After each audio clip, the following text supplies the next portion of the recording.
Welcome to The Explainer. Today, we're jumping into a huge story, one about loss, about identity, but also about incredible resilience. We're talking about the revival of lost and endangered languages, really, the fight to save entire worlds of human thought from just disappearing. I want you to just think about this question for a second. Imagine not just a couple of books vanishing from a library, but the entire library itself. Poof. All the knowledge, all the poetry, the history, the totally unique ways of seeing the world. Just gone. That's exactly what's at stake here. And look, this isn't some far-off hypothetical problem. It's happening right now, and the pace is just staggering. Every 2 weeks, another human language goes silent. Just let that sink in. In the time it takes for a season to change, we could lose dozens of these unique voices, these complete systems of human expression, forever. So let's try to get a handle on what some are calling a silent extinction. It's a global crisis that, well, it doesn't make a sound, which is exactly what makes it so incredibly dangerous. The term you'll hear is language endangerment, and put simply, it's when a language is on the brink.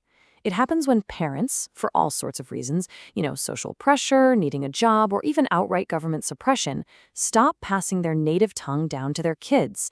And once that chain is broken, that language is in critical condition. The scale of this is, honestly, it's hard to wrap your head around. I mean, while that safe slice might look big, a massive portion of the world's roughly 7,000 languages are at risk. A language becomes vulnerable when kids might speak it, but maybe only at home. It gets all the way to critically endangered when the youngest speakers are actually grandparents who barely use it. The threat is so real, and it moves fast. But why does this matter so much? I mean, they're just words, right? No, it's because we're losing so much more than words. We're losing the very architecture of different human realities. We all get the tragedy when a species goes extinct, right? We understand that hole it leaves in the ecosystem. Well, language loss is the cultural version of that. Every single language is a thread in this delicate web of human culture, and when you pull one thread out, the whole tapestry gets weaker. And what we lose is just profound. We lose unique worldviews. Some languages have words for feelings and ideas that English just can't capture. We lose irreplaceable knowledge, like the medicinal uses of plants in a rainforest that have been passed down for centuries. We lose ancient stories that connect people to who they are. And maybe most importantly, communities lose a vital piece of their cultural identity. This quote from a community elder just gets right to the heart of it. This isn't some academic thing. For the people involved, language is the carrier of their soul, their connection to their ancestors, their very sense of self. It's the voice of their grandparents, and it's the legacy they want to give their children. But, and this is a really important but, this isn't just a story of loss. It's also this incredible, powerful story of hope and revitalization. All across the world, communities are just refusing to let their languages die. They're fighting back. They are literally reawakening the voices of their ancestors. So how do you do it? How do you bring a language back from the very brink? Well, it usually comes down to 3 key stages.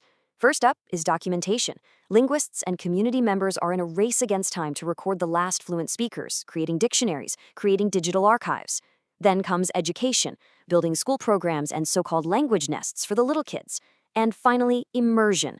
You have to create spaces where the language is just the default, at home, at community events, making it a living, breathing part of daily life again. So what's different now? What's fueling this revival? Honestly, in a word, technology. In the past, these communities faced massive hurdles, being geographically isolated, having no resources, even governments trying to stamp out their language. But today, the game has totally changed. Mobile apps can put a dictionary in every single person's pocket. Online networks connect speakers who live oceans apart. It's this amazing twist where the very tools of globalization that once threatened these languages are now being used to save them. And you can see this shift creating a literal explosion of new tools. Digital dictionaries are saving words that were once only spoken. Online archives are protecting these priceless recordings of elders for generations to come.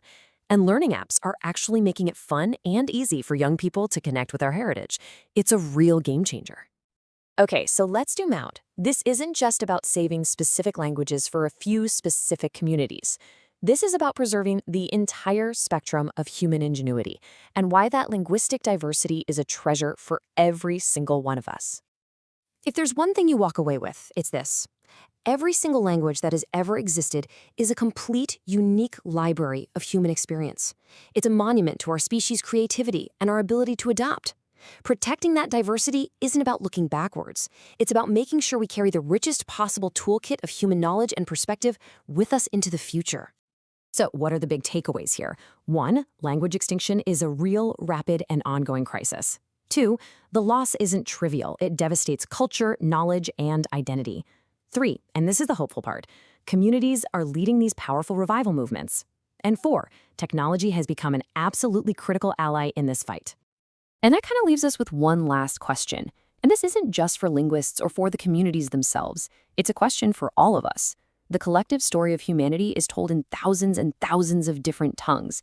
So how will we choose to preserve these voices of our past for the benefit of everyone in the future?